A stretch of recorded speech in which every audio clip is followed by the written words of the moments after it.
Click that like if you're smiling today. Give a follow to help spread the play. Share the play with friends everywhere, so more can laugh and show they care. Like, follow, share, subscribe, don't hide.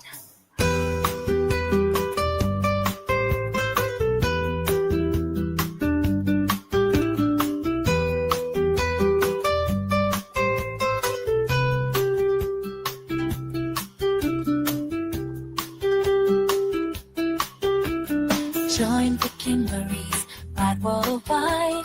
Tap that bell so you never miss a dose of love and endless bliss. YouTube and others, search my name, Vicky Marie. Let's grow this flame. Thanks for the support, you're the best crew. Now go tell the world you know what to do. Vicky Marie.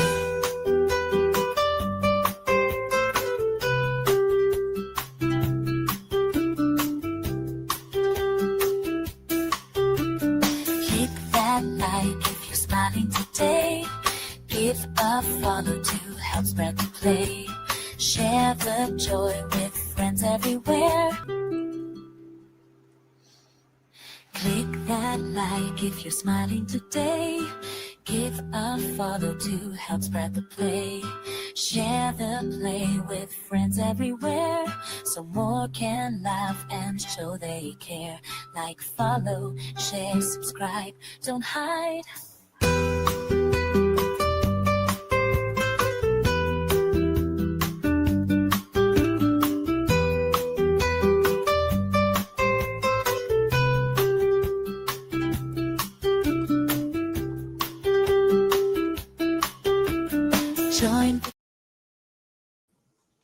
Hey, it's me, Vicky Marie. Good morning, good afternoon, or good evening, wherever you are in this crazy world. So I wanted to start with something upbeat today, although we're going to be talking about something very serious. It's maybe different from, the true crime things that we often talk about that involve sort of murder or missing children, etc. So what we're going to talk about today, first of all, I just wanted to ask, don't forget to follow me on social media. I've got 2 YouTube channels, Vicky Marie Chats and Spanish and English with Vicky. And then on TikTok, Vicky Marie Chats True Crime. I've just hit 1,000 followers on there. Thank you so much. I'm going to show my thank you video in a moment. Facebook, I haven't got so many followers on there. I don't really do Facebook that much. I need to upkeep that Facebook account more. But I have a Vicky Marie Chats Facebook account. And then X or Twitter or Twatter, whichever way you want to look at it. I am Learn Vicky 196953. I did have a Vicky Marie Chats account, but it was removed by good old Elon Musk when I said that I thought the X logo looked like a male escort service, and they took umbrage to that and removed my account. I'm also on Instagram, which I don't go on much either, but I do have an Instagram account for you Instagrammers. Again, something else that I need to sort of keep more of an eye on. So those are all my social media accounts. I probably will put that up again at the end. Sorry, one of my little dogs is, trying to demand attention. Right, what am I going to do? So let's have the banner on because I need to say my thanks in a moment. Now, what we are going to talk about in this video, let me tell you what we're going to talk about. Talk about it being a crazy world. You know, I always say it's a crazy world. I just cannot believe what has happened here in Britain. This guy who is a migrant who was in custody for SA offences, which obviously is a horrible thing, and we're going to have a look at the offences that he committed. But it wasn't his fault that on Friday, by mistake, he was released from prison. And to be fair to him, he didn't have a clue what he was supposed to do. Now, apparently he's been caught. I've just seen on the news he has been caught. Is not the right word, because he wasn't really hiding from anyone. He's been found and he is back in custody. But you have to remember, this guy did not escape. He was released by accident, and apparently he returned to reception several times because he didn't have a clue what was going on. So, you know, this is the fault of the prison service, or of the, you know, I don't even know whose fault it is. And apparently many offenders are released by mistake in UK. This happened in the UK, but, you know, if you're watching from any further flung part of the world, like if you're watching from where, you let me know, do you know of these things happening in your country, or is it exclusive to the UK?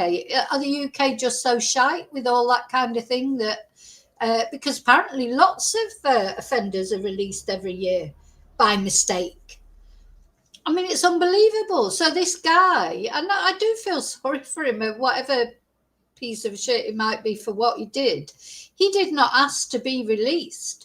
He did not have a clue what was going on, and he's just been sort of, you know, it's taken them since Friday to find him.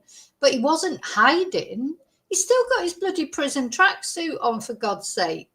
And he was seen on CCTV. He was at the library. He was chatting to someone in the street. You know, you probably thought, what the hell's going on? Also, of course, he's not. He's a migrant from Ethiopia, I think. So I don't know how good his English is. So he must have thought, what the hell's going on? Because he's just been sentenced, and he claimed to be innocent. I mean, you know, you can't say that he was innocent, whatever, because he was found guilty. That's our system. You know, people have a trial. This guy was found guilty.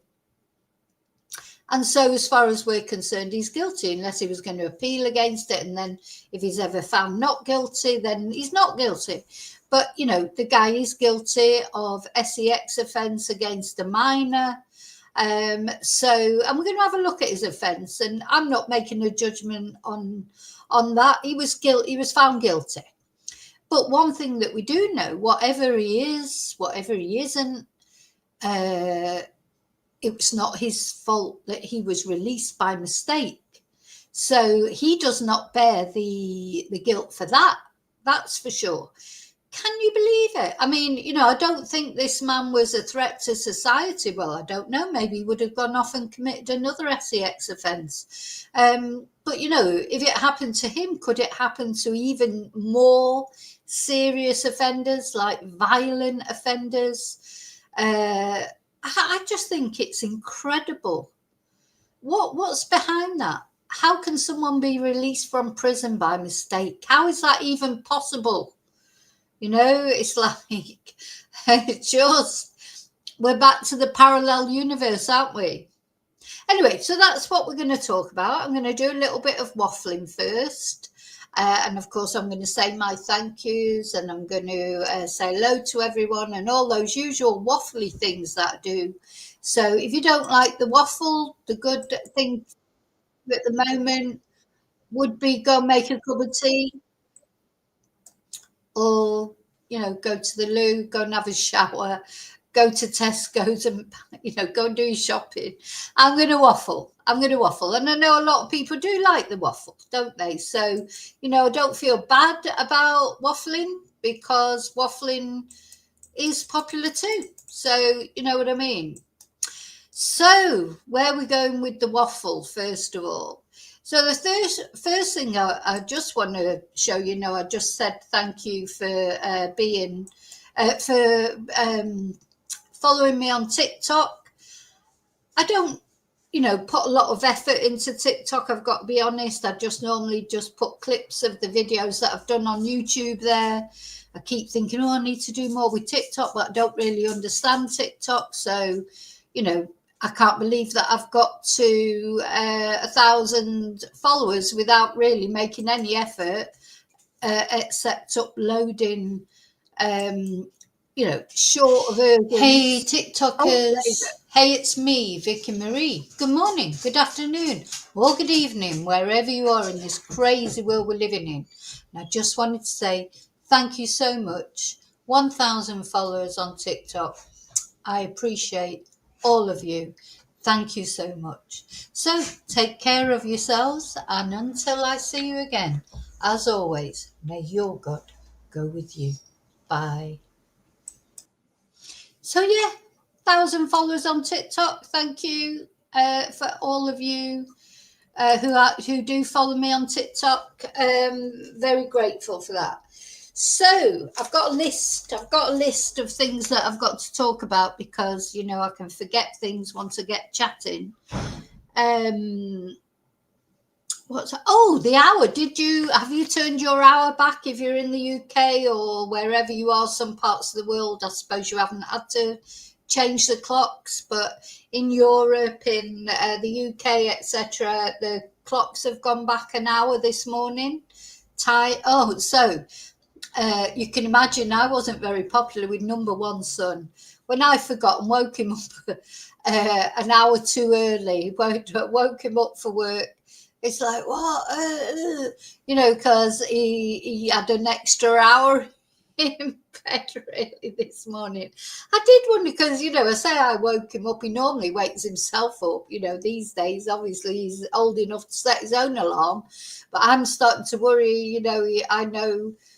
I'm thinking, oh God, it's 9:30. But anyway, it was only 8:30. So I wasn't the most popular person in the world. But you know what? I always forget about the hour. I'm terrible with the hour. Fortunately, these days, the phone tells you or the computer tells you. But I do have some clocks in my house that are, manual.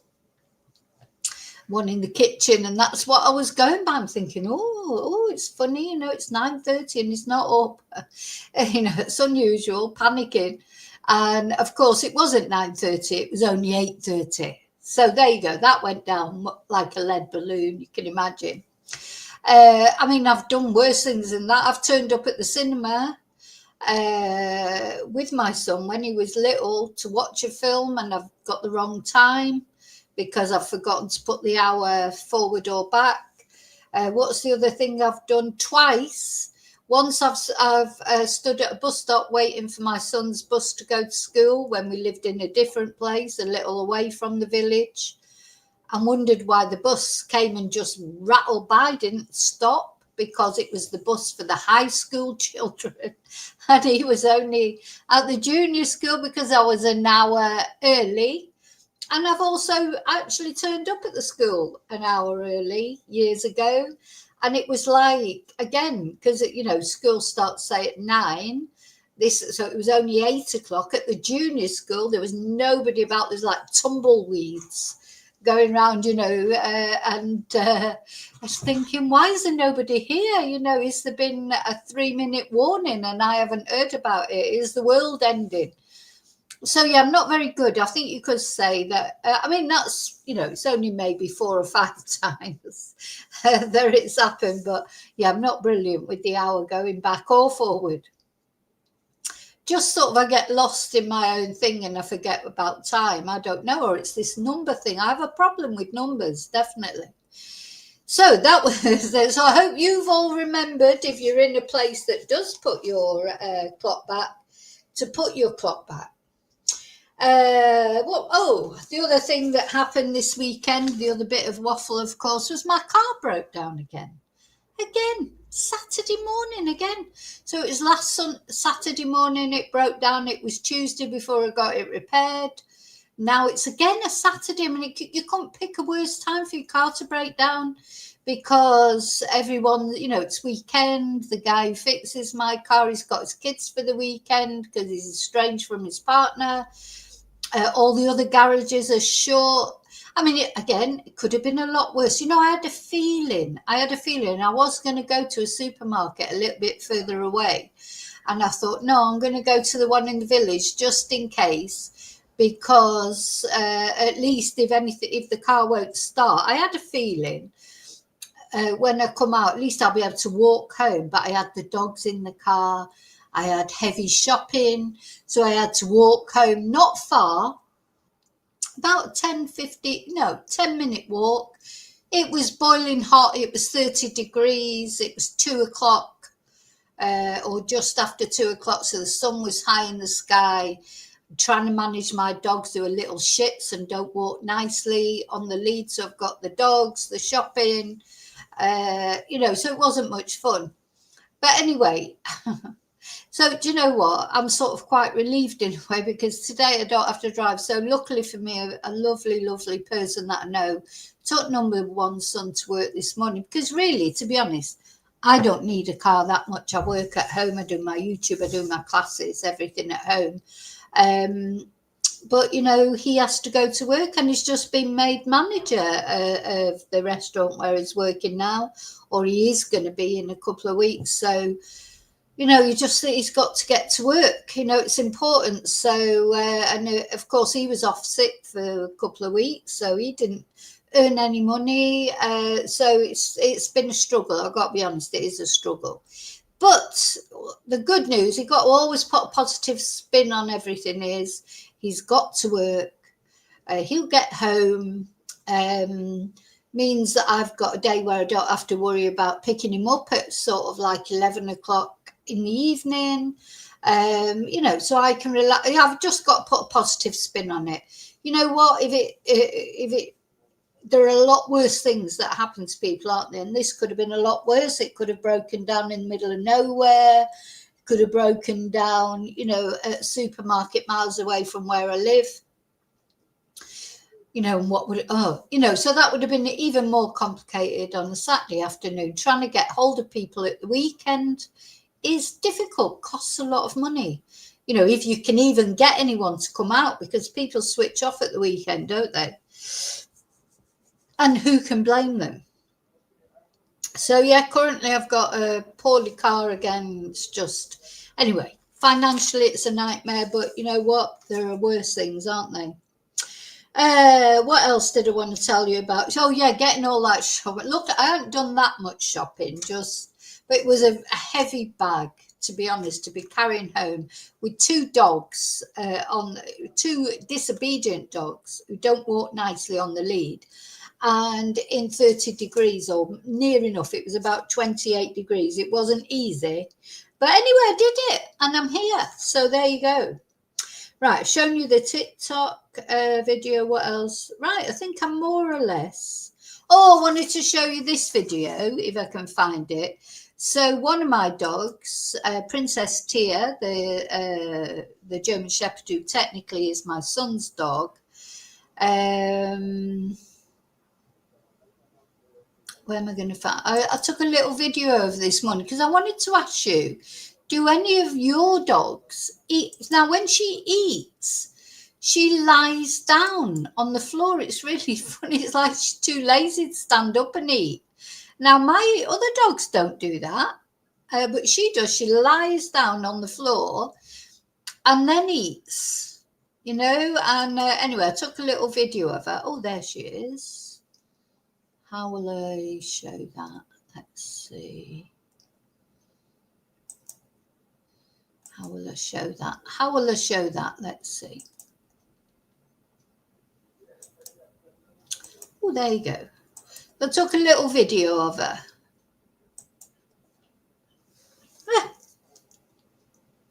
It's like she's too lazy to stand up and eat. She's so beautiful. Make sure you chew it properly.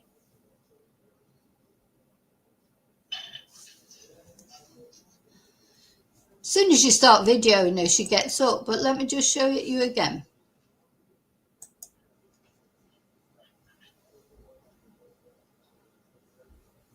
Having a little chomp.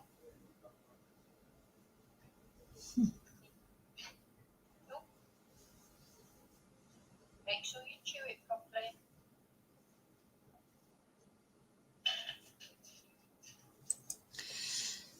So yeah, I thought I'd.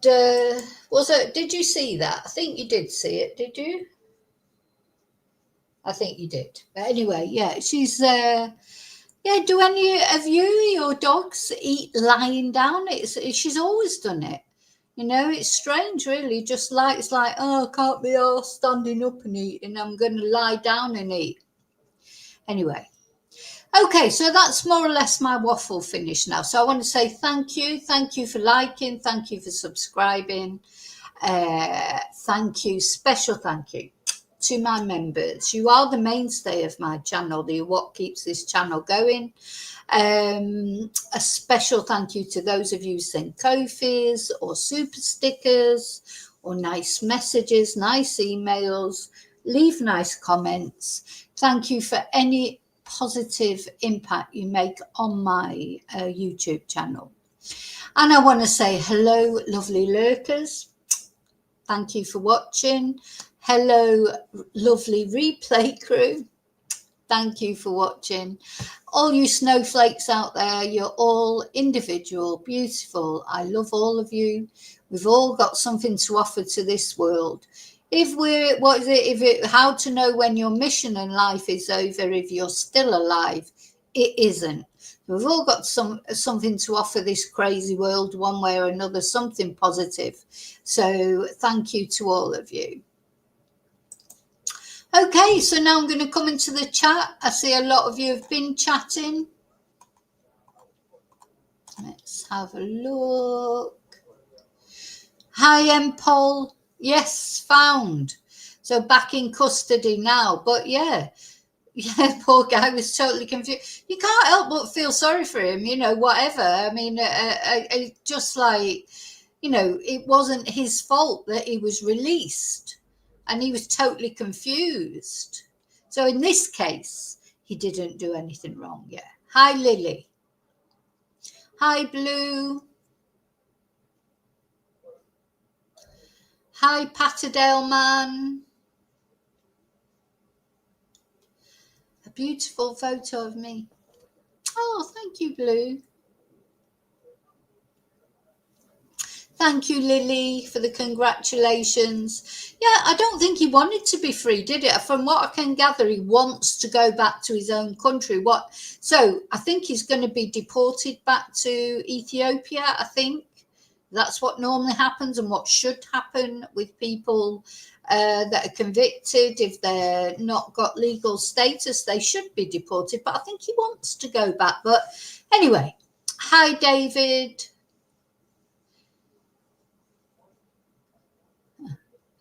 Hi, Purple Sunflower. Yeah, that's right. He hasn't committed any crimes, David, since he was accidentally released. He wasn't hiding. He was in the library. He was on the trains. He was chatting to people in the street. He was completely confused, you know. And I'm not sticking up for whatever he did that put him in prison in the first place. And we're going to look at that. Not saying he's a fantastic person. What I'm saying is, in this particular instance, was not his fault. And these people, they're supposed to be professional, for fuck's sake. Sorry, excuse my French. But the prison service, you know, whoever decides who gets released or whatever. My question is, how could that possibly happen, that anyone should be released accidentally? That's impossible, surely. Oh, you were released accidentally. Accidentally unlocked your prison cell. Accidentally, you know, gave you whatever they give prisoners when they're released. It was all an accident. How can it possibly be accident? You know, it's total cock up is what it is. So maybe they'd be better saying that, you know, you were released. It was a complete cock up by us. Accidentally. Good God. Ridiculous.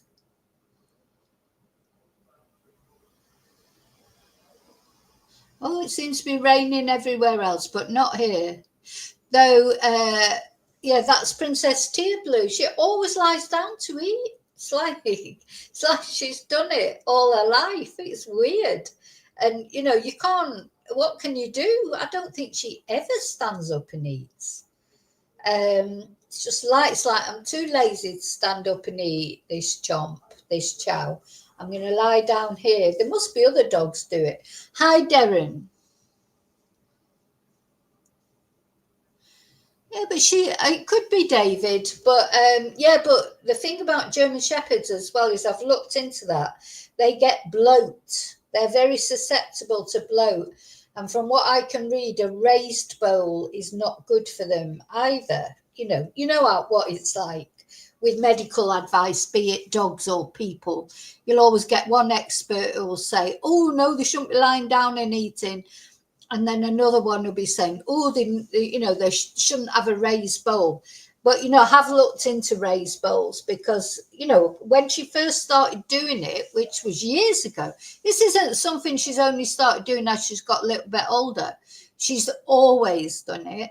And when I started looking into it, first of all, some people say, oh, yeah, raised bowl, and then other people say, no, raised bowl is really bad for bloat. And German Shepherds, apparently, very susceptible to bloat. So she's okay. She's got no problems with her tummy or anything like that. Obviously, if she was showing signs of, discomfort or whatever, I'd be looking at how she's eating or whatever. But no, she's always done it. So I'm just, just letting her do it. If she's comfortable doing that and she's not having any problems, which she doesn't have any problems, then, I don't want her to get bloat. Anyway. Yeah, maybe I need to get my son a mobility scooter to get to work.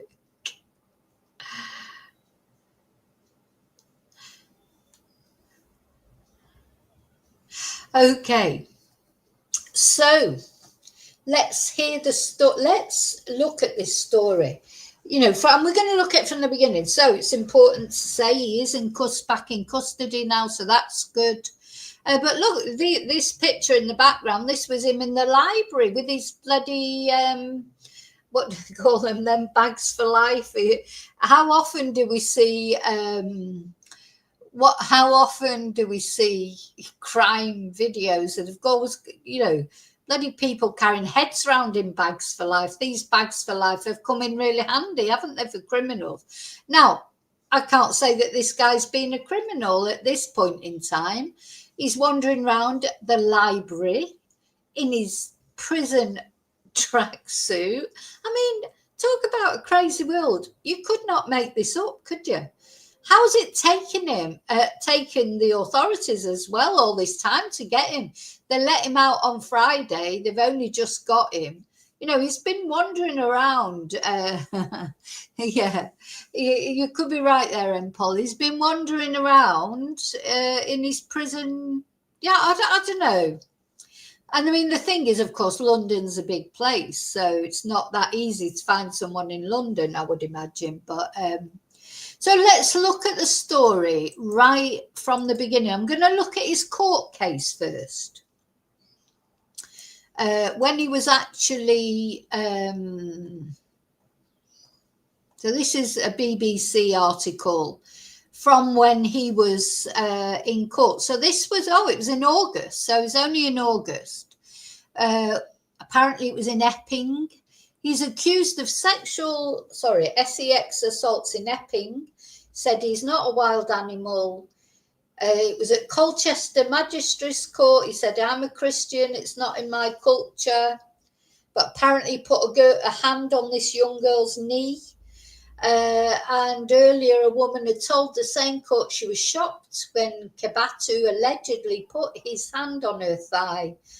And he's from Ethiopia, denies all 5 charges against him, which include the sexual assault of a 14-year-old girl, harassment, and inciting a child into sexual activity. So do you know what I mean? There's quite a lot of, did he even know? I don't know. I'm not trying to stick up for him. Certainly in being released accidentally was not his fault.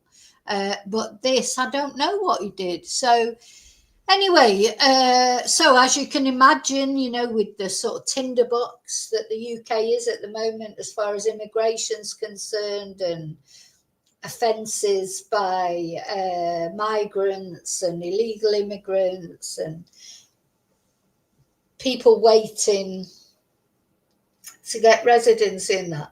It was a big case at the time, apparently. I mean, I personally don't remember it, but I tried to avoid all this sort of immigrant hating type things. But yeah, so allegations of the incident led to a wave of anti-immigration protests and counter demonstrations outside the Bell Hotel where Kebatu was staying as an asylum seeker. Now, as far as these hotels are concerned, housing immigrants, now don't forget that was a Tory policy. There's people like Robert Jenrick, the Conservatives, who started putting immigrants in hotels. And I am 100% agree that immigrants should not be in hotels. But, you know, that is not the use of hotels, how they should be used and how much it's cost the British taxpayer. I'm not a British taxpayer because I live in Spain. But if I was, I'd be really angry about that.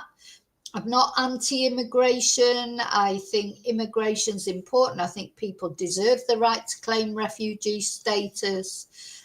But while they're waiting, they should not be in hotels.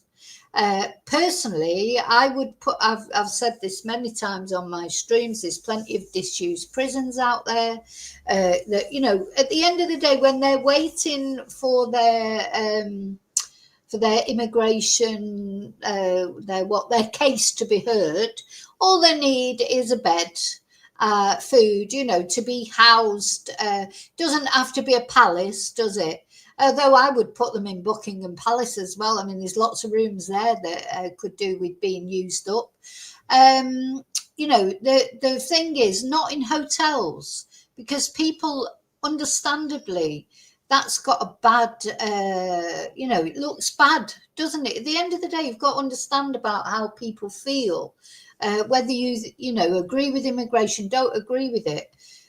To the thought of them being housed in hotels. And the other thing that happens there is then what we would think of as cheaper hotels, you know, that people were using, people who can't afford to go and stay at the Ritz. I mean, you won't see these immigrants in the Ritz or places like that. But the more value for money hotels, they're being used, and that puts the price up. Again, for, you know, I know lots of people who live here in Spain go back to the UK on a regular basis to visit family and often stay in like Premier Inns or, well, now they've gone, you know, the price has skyrocketed because a lot of those are used for refugees, asylum seekers. They shouldn't be in places like that. They need to be somewhere decent. They need a roof over their head. They need food while their case is sorted. And as soon as it's ever found that they've got any criminal convictions, they should be sent back to their country, you know, and that should be 100%. Don't want people, but you know, we have to remember that not all immigrants are bad. So it's just like not all British people are bad. So all those British people that go off to Benidorm and Spanish think, you know, that's what all British people are like. You cannot generalize people, or British people that come over to Spain are fleeing from crime. You know, I had that incident with that old lady when I was walking my dog, who turned around to me and said, "Get back to your own country. You disgusting foreigners. You only come here to kill and rob." You know, these are not acceptable ways of looking at people, that everybody's the same. You have to take everybody at face value. But anyway, this guy, he did something bad. He was found guilty. He might say he's not guilty, but at the end of the day, he was found guilty. That's the way our system works. So he is a convicted SEX offender, and he should be deported, really. Why is he even in prison? Why has he not been deported? Let's have a look at his... It's now 17:50 and I'm arresting you on suspicion of sexual assault on a female under 16 years old. So you didn't have to say anything. It may harm your defence if you did not mention when questioned, something which you later rely on in court. Anything you do say may be given evidence, okay? We're arresting you for prompt and effective investigation by means of interview and prevent harm to yourself or others. Okay? No problem. So give us 2 minutes. We'll just put a few things out, and then we're going to start getting rid of a few people. So we'll transfer over to How cars. much minutes? Sorry? Well, how much minutes? What do you mean? How much we need? How much minutes in the office? How many minutes and how many hours are in the office? You go to the police station now. Okay. So you're under arrest. Wow. Should you do research? Yeah. Do you want to jump out? I'm going to cuff you No, as no, well. I'm not criminal, sir. Jump out for me. Okay, no problem. Okay. Jump out for me. It's easier. Coffee bag, yeah. For anything. Jump up. Stand up. Okay. Put your hands like this for me. Okay. Thank you.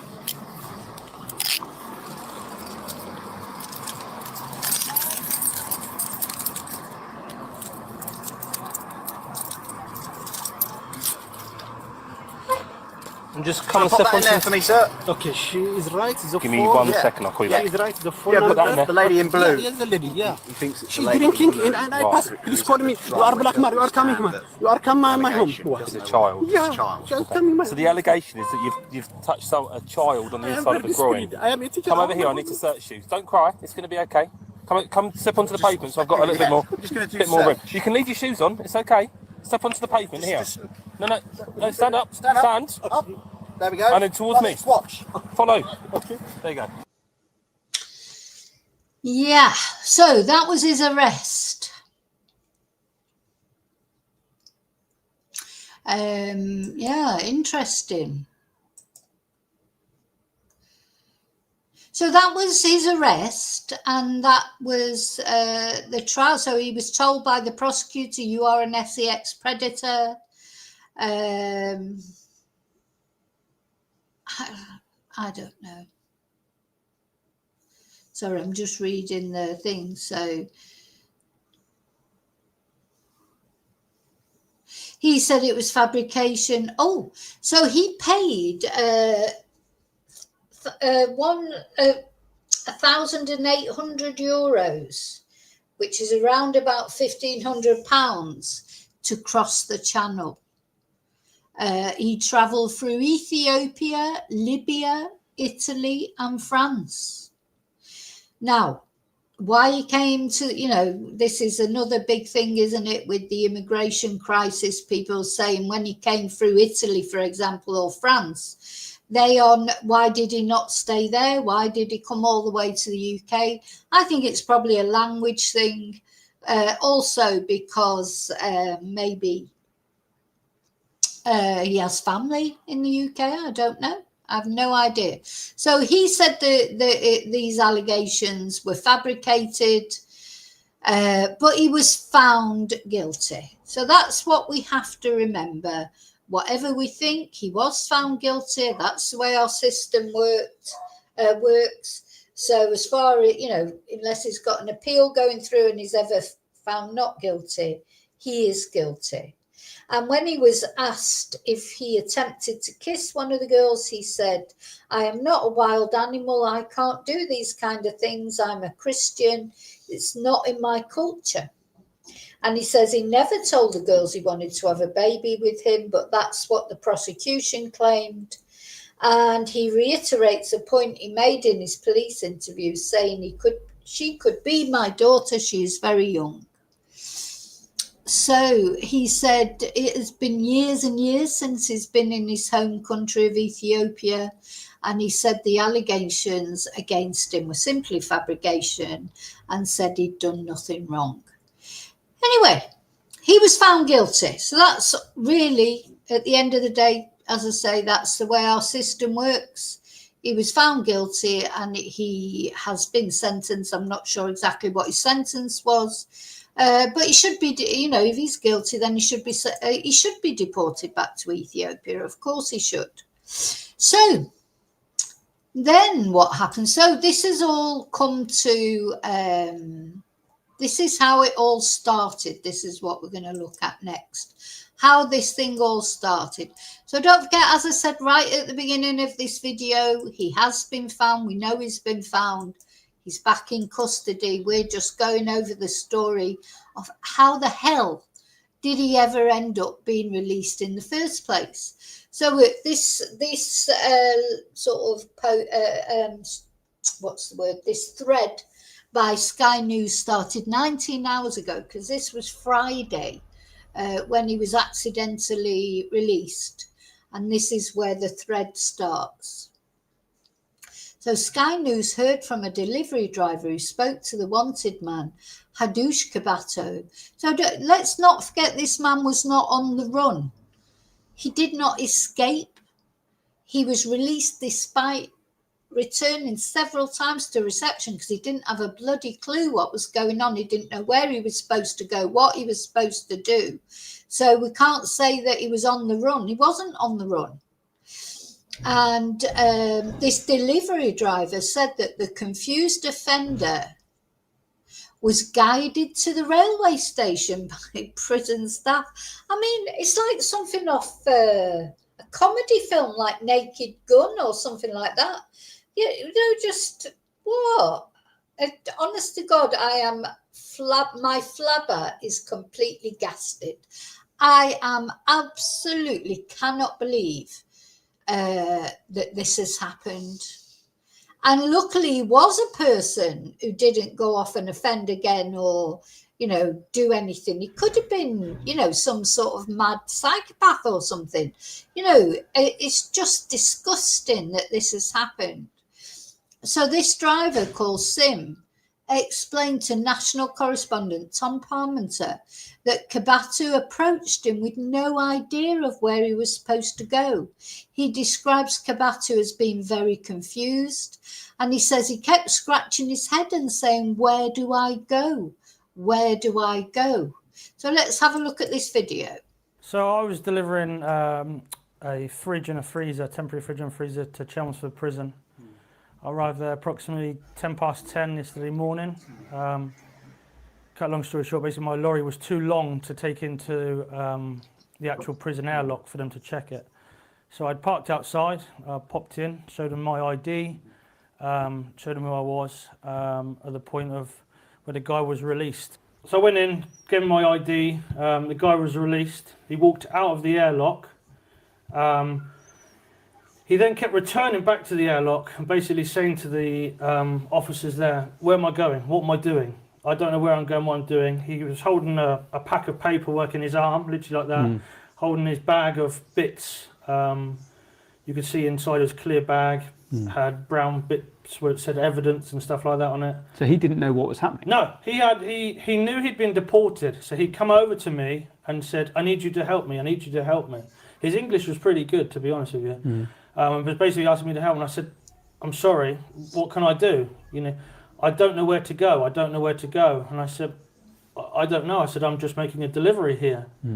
And he said, "I've been deported. I've been deported." So he kept going back and forth, back and forth. Anyway, he walked into the Yeah, so this poor guy's just making a delivery. He hadn't got a bloody clue. And the prison service, was it HMP Chelmsford, I think, they just told the guy to go. He's gone back. He don't got close. So he's ended up asking this delivery driver, well, he don't know what he's supposed to be doing. Reception of the actual prison. And we're saying to the officers there as well, you know, where do I go? What do I do? And he was presenting the paperwork he had. And they were saying that you've got to go to a set place. Exactly what for, I'm not sure. It was something to do with the deportation. And I don't know the whole process of it.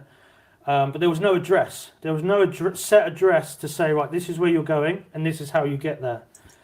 So he kept saying, well, where do I go? What do I do? I don't know. I don't know. And then he'd come, they basically was almost sending him away. It's like, go. You've been released, you go. So he come back out, goes back in. And it was about maybe fourth or fifth time. He goes back in and one of the officers, she's obviously a search lady or something, started to help him and said, all right, let's get your paperwork out. And they were going through all of his paperwork and saying, there's nothing on there. There's no address. Where's he going? And they were giving us his address and saying, basically, he's got to get onto a train to get to this destination. So there was nobody there to pick him up or anything like that. They didn't even write down an official address of saying, this is where you're going and this is what you've got to do. It was like, this is where you've got to go. I say the commotion was back and forth, back and forth. Then, because of the size of my lorry, I actually went into the prison, walked around the prison. So I was there maybe a good half an hour, 40 minutes, if not longer, working out my job. by which point I come out again to get my lorry and he's still there. Oh, So it wasn't a case of he's released and he's disappeared and run off. He was standing around the prison trying to work out where he needed to go for maybe an hour and a half, maybe a little bit longer. yeah, because some people, could you imagine if they're a little bit more switched on, they'd be like, oh, bloody brilliant, you know, off they go. But he, you know, there's a part of me feels a bit sorry for this guy. I don't know, you know, at the end of the day, he was found guilty and he's been sentenced. But, you know, there's a lot of people out there, a lot of, I've seen it on TikTok and things like that. There's a lot of, in a case like this, it is one person's word against another. And, you know, you have to look a bit more into things sometimes. Why, you know, did he say things to those to that girl, or it's his word against hers? You know, with any of these sort of sex cases, it always is. And, you know, I would normally always side with a woman, always, because I think, why would a woman lie about something like that? But sometimes you just think, well, he just looks so completely confused by everything. And there's so much hate and division and attempts to stir up hate and division in the UK. You know, but I don't know. But he was found guilty, so you either have to accept our system or not. Before, I overheard one of the officers saying, right, this is how you get to the station. You know, you go down here, la-di-da. So somebody at the prison directed him to the station? Yes, yeah. And they told him he had to get on a train. Whether I say there was a communication and, you know, where he's gone now, we don't know. But somebody directed him to the train station and said he had to get on a train to go to this place. And I overheard that conversation because I say it was out in the open at the front of the prison. How did he seem to you when you were talking to him? He was very confused, very, very confused. He kept scratching his head and saying, oh, where do I go? Where do I go? And I said, I don't know. I said, I'm just here to do a delivery. This poor guy's there to do a delivery. I mean, you couldn't make this shit up, could you? You know, at the end of the day, whoever's fault this was, it was not the guy's fault. Whatever the guy did in the past, and maybe he's the biggest piece of shit you can imagine. But in this particular case, you know, he didn't release himself from prison. He didn't. Somebody else, you know, made that mistake. They're the ones that need to be held accountable for this. I just cannot believe this has happened. I don't know. As I say, when he went in maybe fourth or fifth time, and we was in the reception area, he then started to almost get upset. You could see he was getting very, very stressed. And, you know, by all means, I'm not sticking up for the guy at all. Yeah. But I'm just saying he was getting very stressed because, in my eyes, what I see is he wanted to do the right thing and go to the right place. He knew he was getting deported, but he didn't know where he was going or how he was going to. He was probably terrified of doing the wrong thing, getting arrested again, getting more on his sentence or something else happening to him. He just didn't know where he was going. Get there. And he should have been in custody. Shouldn't have been out at all. No, exactly that. Exactly that. So he's come out. He keeps asking me for help, and I was like, I can't help you. I'm here to do my job.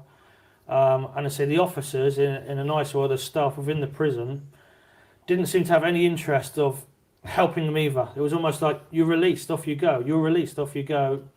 Go to this place. Go and get on a train. Do this, or the train station's down there. Go right, go left, whatever the directions were.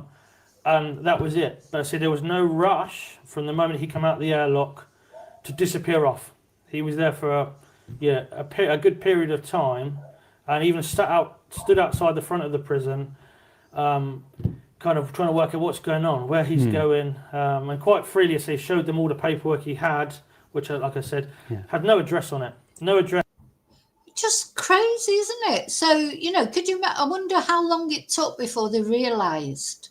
Could you imagine the conversation? It'd be like, oh, hang on a minute. That guy that we just released 3 hours ago, it was the wrong guy, or it was a mistake, or, I mean, I don't know how it was a mistake, and then it'd be like, oh, do you think he's still outside? Quick, go and have a look if he's still there. I mean, what the fuck is just like, You know, at the end of the day, in prisons, like if I make a mistake, my job really is a Spanish teacher. So if I make a mistake and I tell somebody the wrong word for something, or I don't pronounce it right, or, you know, because we're all fallible, we all make mistakes, don't we? It's not the end of the world, is it? But you know, when you're in a job like that, that's a mistake that could have led, he could be a different kind of offender. He could have gone straight out and RAP'd somebody, or, you know, assaulted somebody, or done something.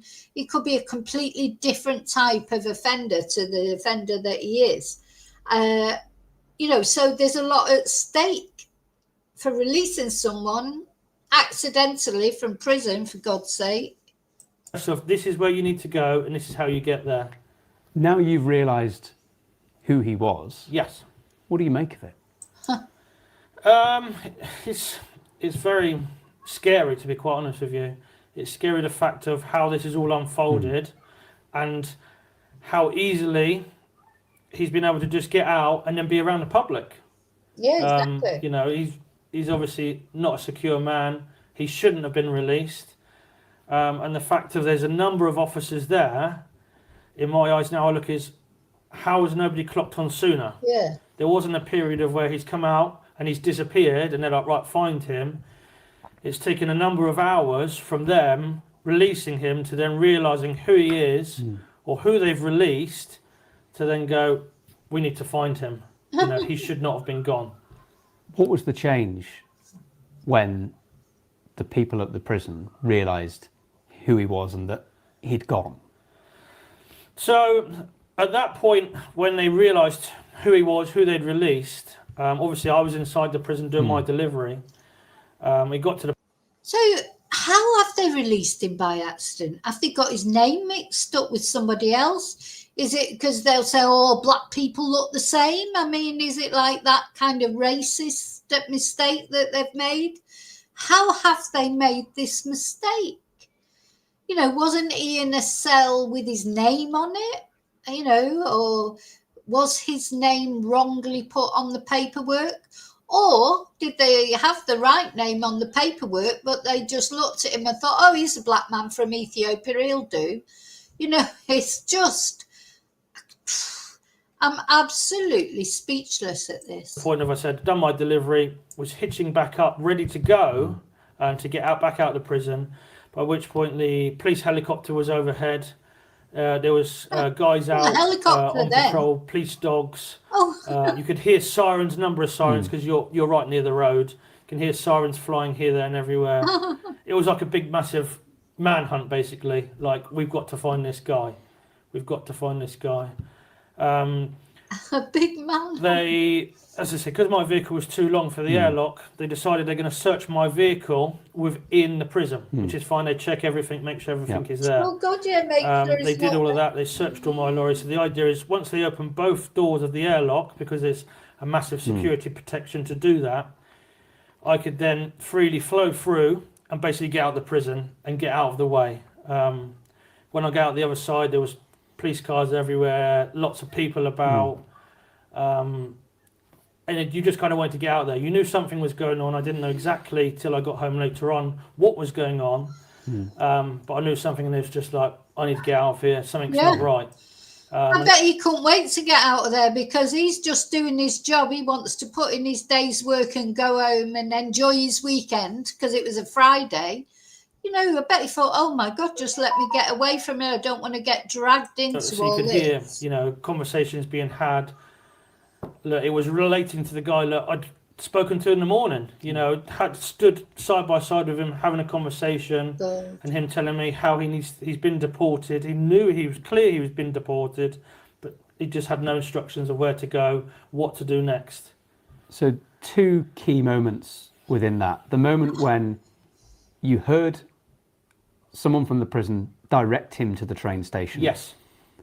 And your conversation with him, where he was just confused as to what on earth was happening to him. Yep. Yeah, so I said, he'd just come out. He had literally a bundle of paperwork. I'd say I didn't look at it personally, But he was saying, "I've got this power," and I said, "I don't have a clue. It's not my job. I don't know what you're Don't doing, where even you've work got to there. go." To me, he was just at the time just a prisoner being released. I didn't. And he seems like a nice guy. This guy to me seems genuine, honest, etc. I bet he thought, God, fancy getting sucked into something like that. Understand who he was, wasn't sure who he was.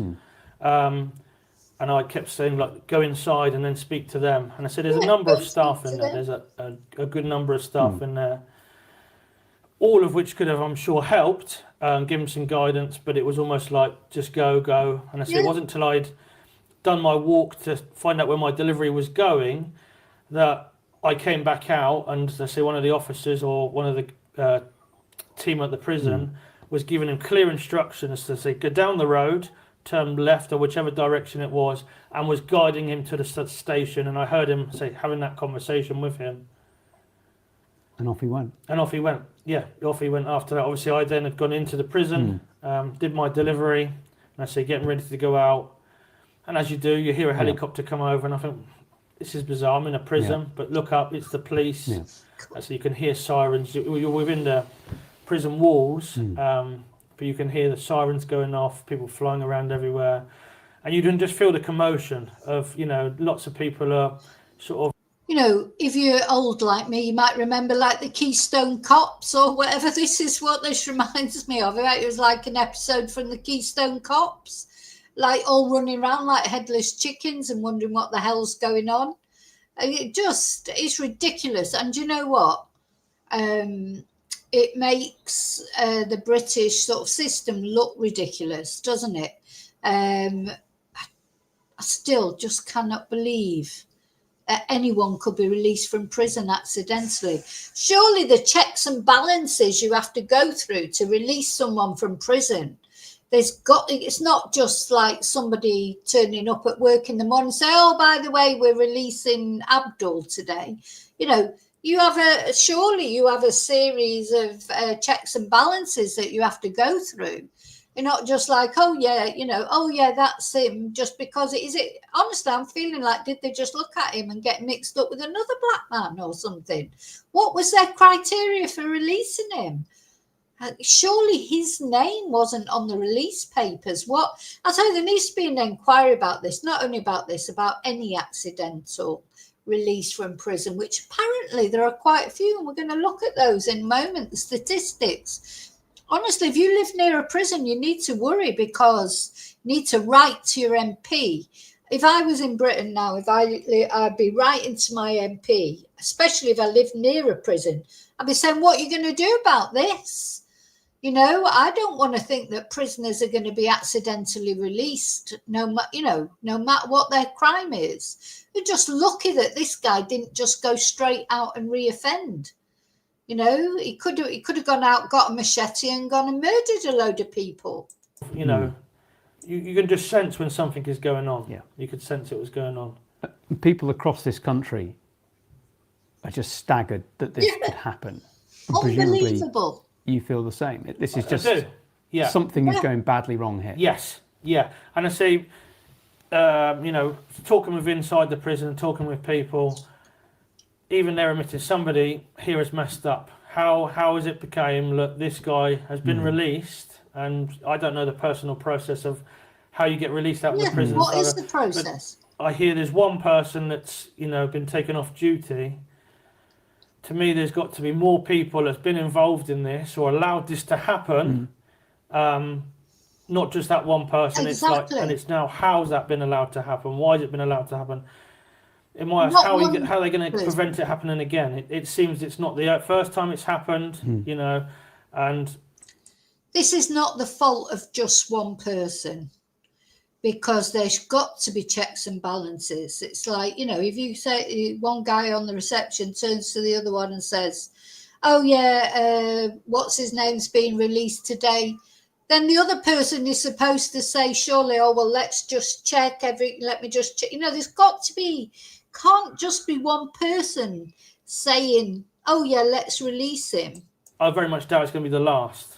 But, personally being a member of the public, you know, having family yourself, Yeah, family. you want everybody to be safe. It's as simple as that. And if somebody can walk out as freely as that, be allowed to roam around for a period of Yeah. time before you then realise who they are and who you've released for. Wandering around in his prison tracksuit. I mean, he wasn't hiding, this guy, and it still took him 2 days to find him. Terrible. And, you know, Britain isn't a safe place, is it? You know, there's lots of reasons why you wouldn't feel safe in the UK. I mean, it's, you know, you're never 100% safe wherever you live because there are always twonks out and about wherever. But in Britain, God, you know, if it's not the sort of the gangs with machetes that are going to get you, or the knife crime, or the prisoners being released, or, you know, some people would say, oh, the immigrants causing all this trouble. But you know what? Most people that commit crime in the UK are not migrants or immigrants. They're good or homegrown British. There's so much anger in the UK now. Everyone's so aggressive. That's how it always looks to me, looking from the outside. There's a lot of hate being incited in the UK.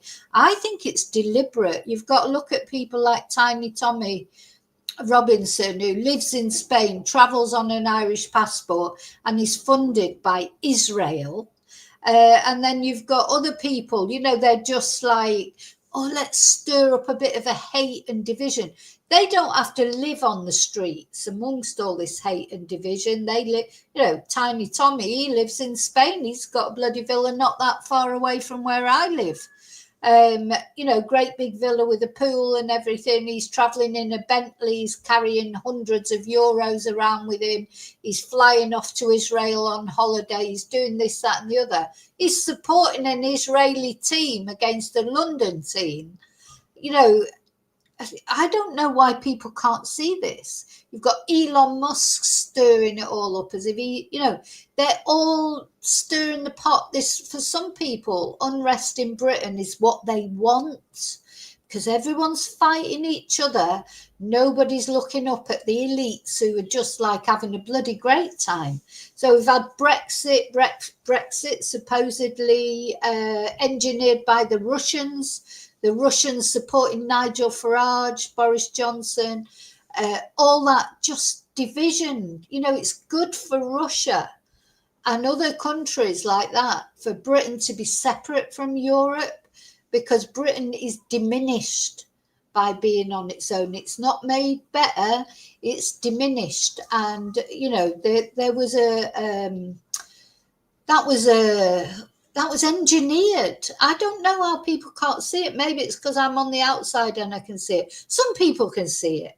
Some people can see it clear. And I always trust in, you know, the sensibility of the great majority of the British public, that someone like Farage will never end up being Prime Minister.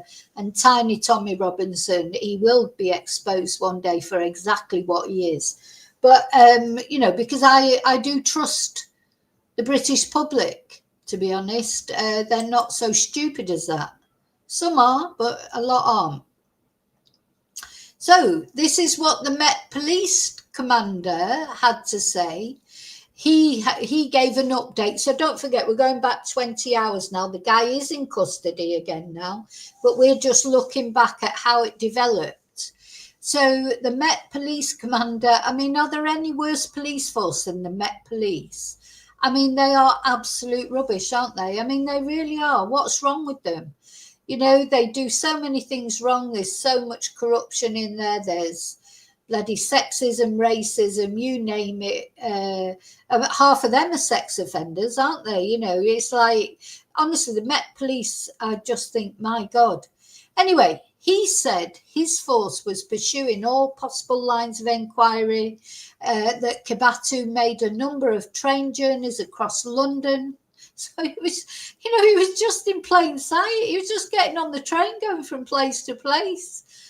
And just unbelievable. And he was wearing a prison issue grey tracksuit and carrying a bag.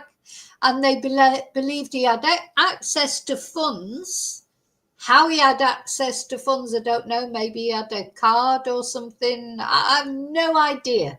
Maybe they give these prisoners some money when they leave. Anyway, it sought assistance from members of the public. So, do feel for this guy, because he's just going around asking members of the public, like that lorry driver, like, what shall I do? They don't know what he should do. Anyway, he made a direct appeal to Kebatu, calling for him to make contact directly with the police. Now, the thing is, Kebatu probably didn't have a phone. I don't know. Oh, anyway, let's see his video. James Conway, and I'm overseeing the ongoing manhunt for Hadush Kabatu, who was released in error from HMP Chelmsford yesterday morning. Officers from the Met Specialist Crime Command are pursuing all possible lines of inquiry to find him and return him to custody. I'd like to update you on what we know so far. Mr. Kebatu made his way to Chelmsford train station following his release from prison and boarded a train which departed at 12:42, arriving in Stratford station at 12 minutes past 1 in the afternoon yesterday. Mr. Kebatu was released wearing a prison-issued grey tracksuit and holding a clear plastic bag containing his possessions. He has since made a number of train journeys across the London area. We believe he has access to funds, and critically, in both Chelmsford and London, we believe he has sought assistance from members of the public and has spoken to station staff. If you've had any direct contact with him or are currently providing him with assistance, we are very keen to hear from you. You might have information to help us establish his whereabouts. Later today, we will also be releasing new footage of Mr. Kebatu in London. If you've seen the person in this footage or know of his whereabouts in the past 24 hours, please call 101 and tell us. I'm also making a direct appeal to Mr. Kebatu himself. We want to locate you in a safe and controlled way. You had already indicated a desire to return to Ethiopia when speaking to immigration staff. The best outcome for you is to make contact directly with us by either calling 999 or reporting yourself to a police station. Call 999. We would ask any member of the public who sees Mr. Kebatu to call 999 immediately. Oh my God. Thank you very much. Yeah. So to me, this is the Metropolitan Police. Here they are. This is. And they come in at the end of the film, the chase scene to the rescue, and usually bumbling and doing gags in the back of cars, skidding automobiles. Yeah, good old Keystone Cops. I mean, the Metropolitan Police, that is them to a T. They're absolute rubbish. They are rubbish. Sorry, but they are. I'm not even sorry. I mean, we found out, like, with Wayne Cousins, didn't we, and all that, but we found out a lot of things, really, but... Anyway, going back to the Sky News sort of updates. Yeah, so they think he made his way to Chelmsford train station and he boarded a 12:42 train and arrived in Stratford, London. I mean, where was he going? And then apparently made a number of train journeys. He has access to funds and he sought assistance for members of the public and station staff. Okay, who's this guy?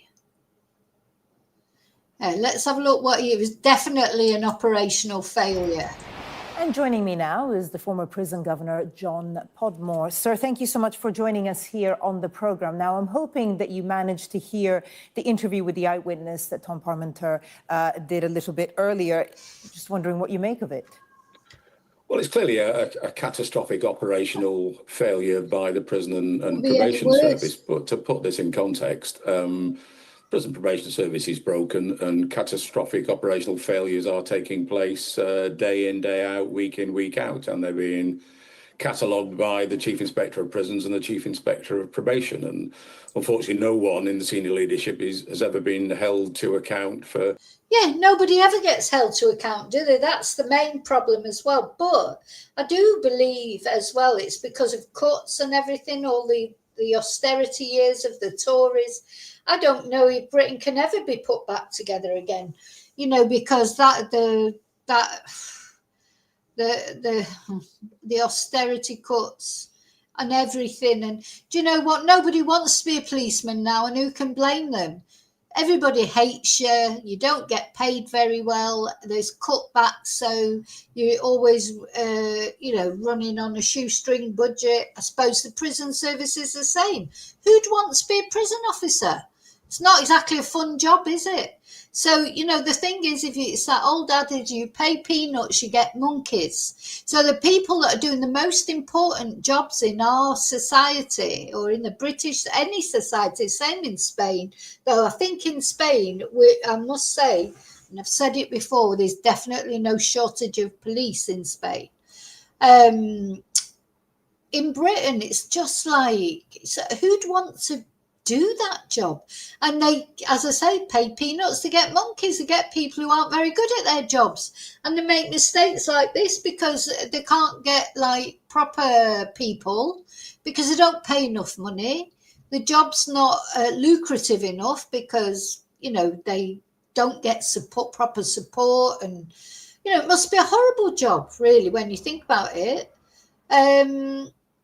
So how they're going to get good staff? They have to pay more money and give more, the jobs that are important are not paid enough money, and the jobs that aren't important, we found out during COVID, didn't we? Everywhere we found out what were the important jobs and what weren't the important jobs. We can do without bloody politicians and this, that and the other.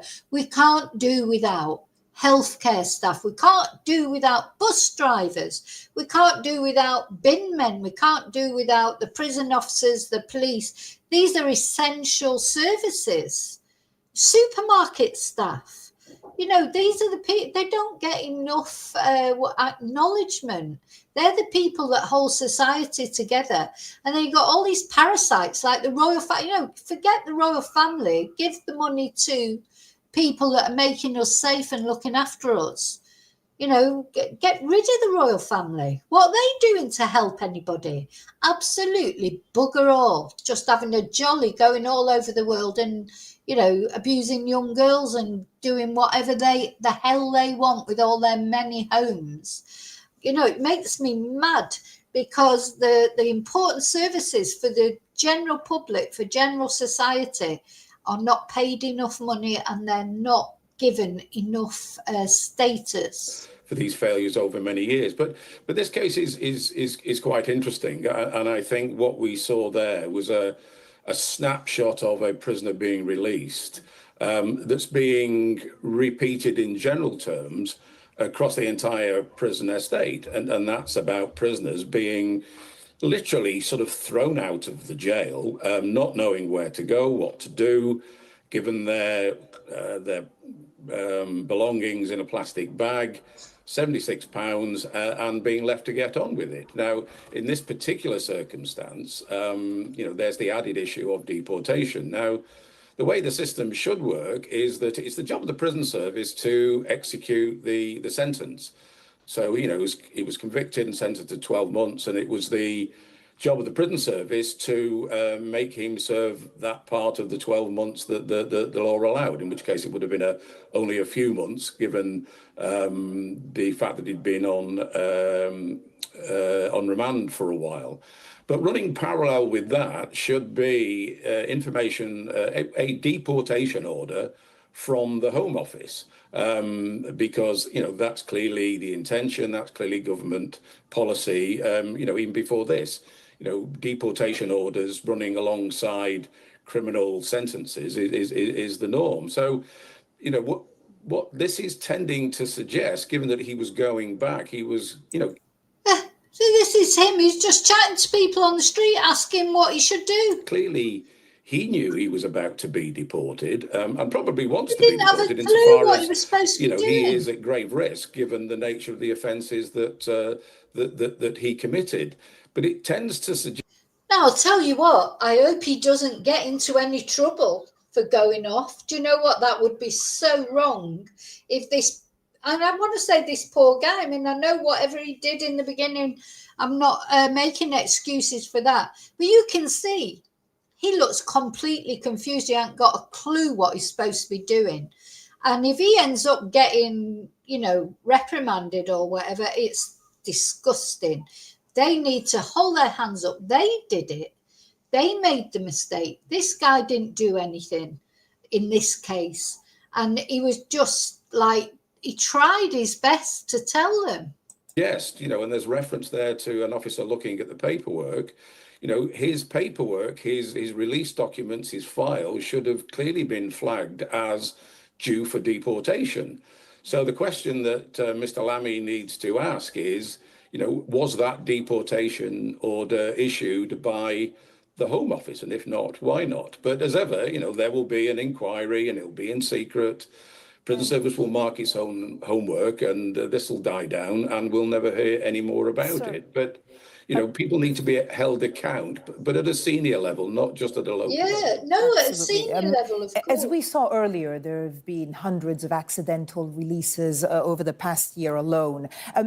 You seem to imply hundreds of accidental releases over the past year alone. Hundreds.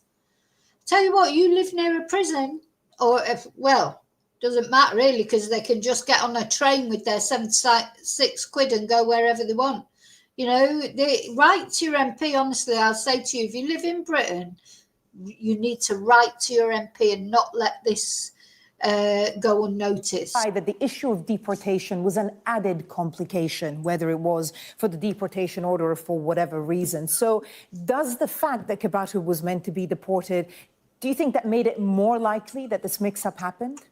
Well, ironically, it should have made it less likely, because it should have been clear from day one that he was going to be deported. So there was no question of release at any point. And also, you know, one has to ask, given that he was such a high profile, I mean, clearly the interest in the case is a reflection of that high profile, that senior leaders and governors in the prison should have been sort of monitoring the. Do you think it was Prince Andrew or Andrew Windsor that organised this? I'm sure it was probably Charlie Boy or one of the, you know, just, oh God, we're sick of everybody talking about Andrew and the Epstein files and how crap we all are in the royal family. Come on, let's get people talking about something else. It was probably them. Situation with him on a fairly regular basis. If I'd have been the governor, if I'd have been the director of operations for the prison service, I'd have been saying on a regular basis, you know, where is this man? Have we got the deportation order? When is he going? When is he being removed? How is he being removed? There should have been particular interest in this case. But no, ironically, it should have made things easier. There should have been no question of a £76. There should be no question of him going out in prison issue clothing, carrying a plastic bag. And just following on from that point then, and again, listening to our interview with the eyewitness, what did you make of the behaviour of prison staff and the fact that Kebatu seemed to be confused for quite a long time before he actually left? Well, it's saying to me that you know, the prison staff were not aware or had not been. Look, just this is genuine footage of the prison when they discovered what they'd done.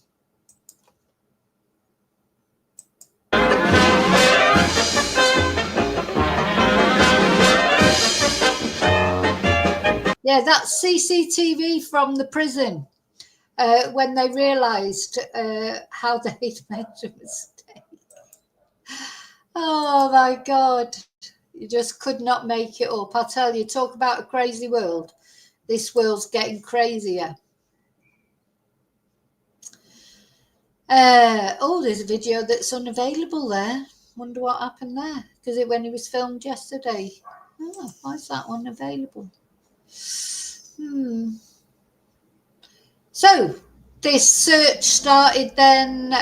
This is a court sketch of him viewing a video of one of his victims. I personally, I'm not sure about his conviction, but anyway, there you go. Who's this? Yep, something more systematic going wrong in the prison service. We're expecting, what's this?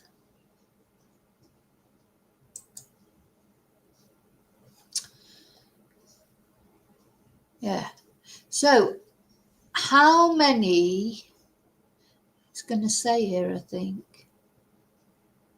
How many? So, according to government statistics published in July, 262 prisoners were released in error in the 12 months to March 2025. 262 prisoners released in error, 128% increase from, sorry, I'm not laughing because it's funny, I'm laughing because I just can't believe it, from 115 the previous year. How can that even be possible? So it's got worse, not better. Oh my God. Oh my God. 262 prisoners. Anyway, so this is apparently what happened since this guy arrived in the UK. He arrived on 29th of June on a small boat. He paid £2,500, euros, approximately £2,155 to cross the English Channel. And then on the 8th of July, so literally hardly 2 weeks later, SEX assaulted a woman and tried to kiss her. And he then encounters the girl. Oh no, on the 7th. Sorry, it starts on the 7th. He makes, it's not very clear this timeline, he makes sexually explicit comments to a 14-year-old girl who offered him some pizza in Epping, Essex, before trying to kiss her. It just all sounds weird to me anyway, but he did. According to what was found at trial, he was found guilty. SEX assaulted a woman, tried to kiss her, then encounters the girl from the previous day, and again tries to kiss her before SEX assaulting her, which apparently put his hand on her thigh, and he was arrested. And then, of course, he was found guilty. And he was sentenced to 12 months imprisonment and ordered to sign the SEX offenders register for 10 years. So, found guilty of 2 counts of SEX assault, 1 count of attempted SEX assault, and 1 count of inciting a girl to engage in SEX activity, and 1 count of harassment without violence.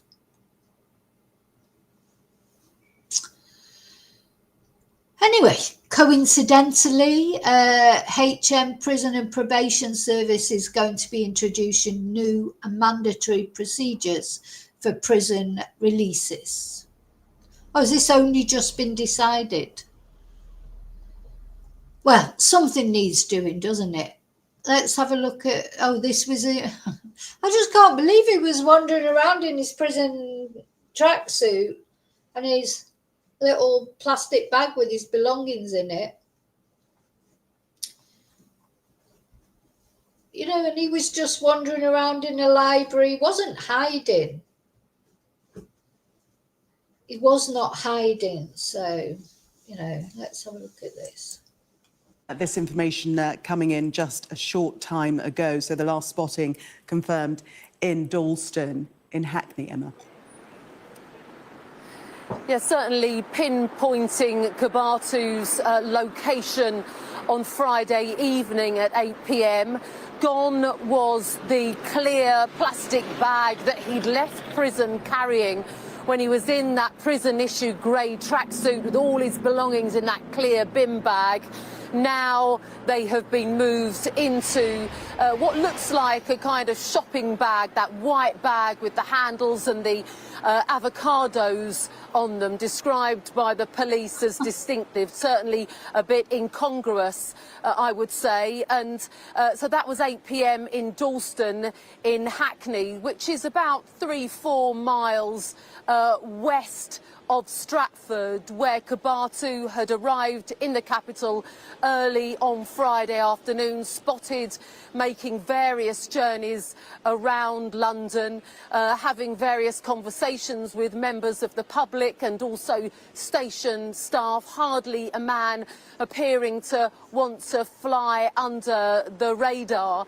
And now police making it clear that he definitely wasn't hiding. Apparently he was outside the prison for 90 minutes, according to that driver. That they would like the public to look closely at these images and to get in touch urgently, to call 999 if they think that they have spotted him. Emma, thank you very much for that update. Anyway. So, apparently, when was it? So that was 5 hours ago. Let's have a look at this video. This was him in a library. He has been caught now, just to remind Hadush Kabatu, moving picture now, as you can see, of the sex offender. As we've been reporting, police have confirmed that he was last seen shortly before 8 p.m. on Friday evening in the Dalston area of Hackney. Yeah, so he has been caught. I can't even say caught. He has been found. You know, this guy, he was not running away. He was not hiding. So it must say here that, what? Who's this? Oh, this is another guy. So how a prisoner walked out of the same jail just 2 years earlier. Gosh. So he was released from Chelmsford prison. Junaid Ahmed, 36, awaiting sentence after admitting posing as a doctor to rent a house he couldn't afford and buy a home worth more than £2 million. And he was free for 2 days in June 2023, again released by accident. But he seemed to hide a little bit more because they found him hiding in a loft. Police found him hiding in the loft of a house they raided 10 miles from the jail. So he did attempt to hide. But still, again, it's not actually, you know, it's not his fault, is it, if they release him by accident? You know, I don't even remember this case. It's just ridiculous that this could happen. Oh, here you go. Here's him being put into his van, into a police van. That's the suspect. The suspect? He hasn't done anything wrong, though. Turned on this a bus. time. The suspect that got let out of custody.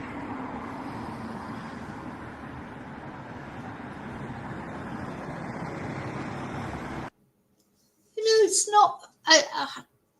not a suspect. He was there 90 minutes. He didn't even know what was happening. They're taking him off in a police van. Oh, God. The suspect that got let out of custody. Metropolitan Police, they're absolute shite.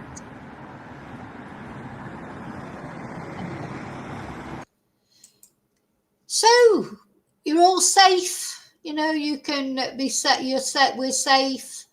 You know, this public enemy number one, this guy who was released by accident, hung around for 90 minutes not knowing where to go. He is off the streets now and back in prison, where he does belong, because he was found guilty. But I do think we have to remember it wasn't him who released himself. He was released. It was an accident. And, you know, something's got to be done about this, because it's only lucky that this guy wasn't a risk to the public. He literally could have gone out straight out if he was a different sort of offender, could have gone straight out and attacked someone, or, you know, sex assaulted someone, or there's a million things that he could have done. And instead he's wandering around a library with a bag for life, not knowing what the hell he's supposed to be doing. Anyway, well, you know, you can say that, Scott, but at the end of the day, it's the 13 years of Tory government that have led to this dire situation. You know, it's dire, and it take a lot of getting it any better. So, you know, I don't think you can blame it on the current government. You blame it on successive governments, and the current government, it's up to them now to get a grip on it. And if they don't, well, then, yeah, it will be their fault. But do you know what? You can't blame this on a government that's only been in power for a year. So you know, we'll see what happens by the time the next election comes up.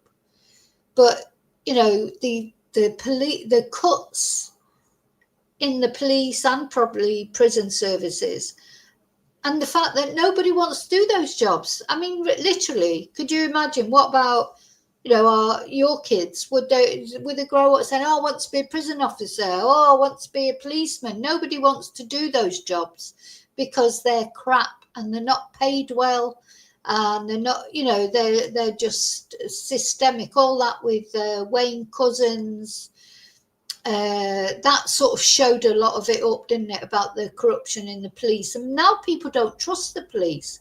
But do you know what? There'd be police officers out there and prison officers, etc., who, you know, are good at their job, but they get overshadowed by the crap ones, don't they? And, you know, this guy, you know, whatever he did or didn't do, or whatever, it wasn't him who released himself. So somebody's got to be held accountable for it, in my opinion. Somebody's got to be held accountable. Yeah. Well, I hope he does it. I mean, he shouldn't. Anyway, he's going to be deported. That's the thing, is a migrant is not settled. If you know, he's been found guilty of a crime, whether you think he's guilty or not guilty, I don't know if he's going to appeal against it or what he's going to do, but he's been found guilty, so he has to be deported. He thought he was going to be deported, but deporting someone is not giving them £76 and showing them where the train station is. What did they think he was going to do? Get on a train and go to Ethiopia? If you're going to deport someone because they're claiming immigration status or claiming whatever, and then they end up committing a crime, they need to be deported. But, you know, what, he was supposed to deport himself then, was he? Like, just, oh my God. This doesn't make sense, does it? None of it makes sense. That's it. Garrick was the other one, David. I was trying to think of his name. Yeah, they showed up, the Metropolitan Police, but, you know, it's systemic. So, you know, you're not going to... it's not going to get cured, like, you know, within 10 years, is it? You know, the Met are just a dreadful police force, aren't they? Or that's the impression now. But there will be loads of Metropolitan Police. I had a student who was a Metropolitan. For anyone who doesn't know, I am a Spanish teacher. I had a guy that I taught Spanish to who was a retired Metropolitan Police officer. And he's come to live in Spain, you know, with his, I mean, he was only young. He was only sort of 50 something, because they retire quite early, don't they? But he told me at the time when all that was happening, there was a lot about Boris Johnson and something he'd been doing that really should have been arrested for. And this police officer said to me, they're never going to arrest a prime minister, no matter what they do.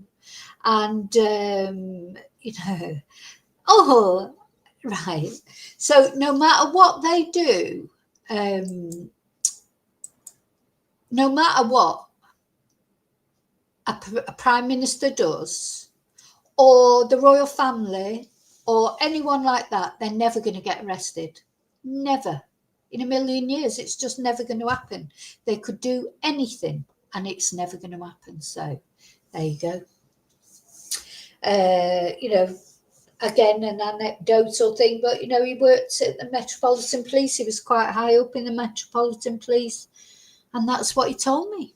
You know, there's never going to be a policeman, a prime minister. No prime minister is ever going to get arrested, or anyone high up like that. So do you imagine, even Prince Andrew or Andrew Windsor, he hasn't been arrested, has he? You know, he's been, the rest of the royal family trying to throw him under the bus. But even though they're all, you know, complicit in one thing or another, but he's like the scapegoat, in my opinion. They're all as bad as each other. They've known about Prince Andrew for over 10 years. Never done anything, said anything, and now they're realizing that it's serious now, because less than 50% of people now support the royal family. So okay, right, so I thought I'd give you this story, and I'm glad he's back in custody. I'm glad for him as well, to be honest, because he was probably thinking, what the hell's going on? How am I going to get back to Ethiopia on £76? You know, if they're going to deport him. But, you know, he can't do it himself on £76, can he? So, you know, I'm glad he's back in custody for him as well. You know, and also for everybody else. It's a ridiculous thing that's happened. This is an endemic in the prison. It's not just happened overnight. It's been going on for ages, and you can blame the Tories for it, in my opinion. And whether this new government will ever manage to get a grip on it, and if they don't, will it be their fault as well?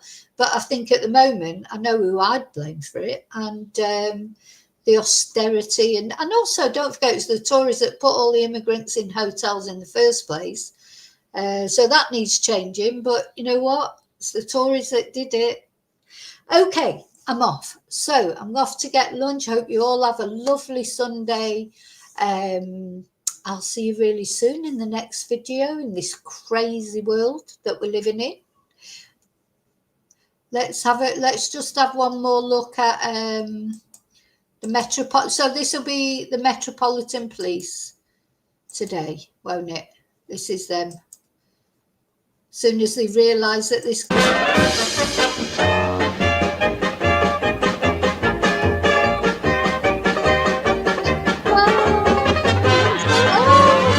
We've released the wrong man. It's like, it was another black man, not this black man. I think there's some racism in this. I mean, it's just like, that's what I'd like to know. Did they actually get him mixed up with another man with a completely different name? Or did someone send the wrong name to release? But anyway, be interesting to find out. Okay, thank you for watching. Take care of yourselves. Remember to look after you, because you are the most important person. Because if you don't look after yourself, how are you going to look after anybody else? And take care. If you live near a prison, just keep a check on who's getting released. And if you're actual, you know, work in a prison, if you're going to release anyone, just make sure it's the right person. I'll see you really soon in the next video. And until then, take care. And may your God go with you. Now I'm going to put a happy song on for the end, because it's Sunday. We need some positivity. Let's have this one. Bye.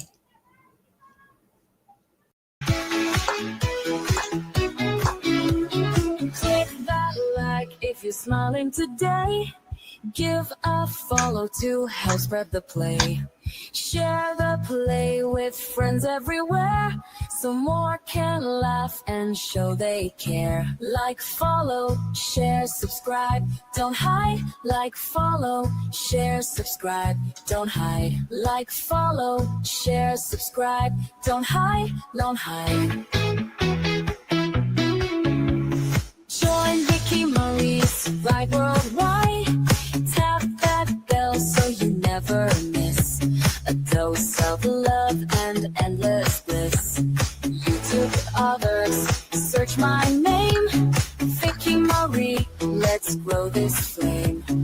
Thanks for the support. You're the best crew. Now go tell the world you know what to do. Vicky Marie. Ha ha ha. You're Marie. Ha ha ha. Let's brag now. Click that like if you're smiling today. Give a follow to help spread the play. Share the joy with friends everywhere, so more can laugh and show they care. Like, follow, share, subscribe, don't hide. Like, follow, share, subscribe, don't hide. Like, follow, share, subscribe, don't hide, don't hide. Let's grow this flame.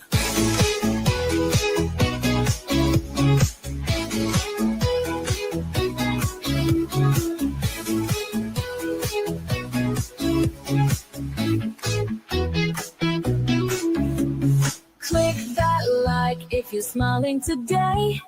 Give a follow to help spread the play. Share the joy with friends everywhere, so more can laugh and show they care.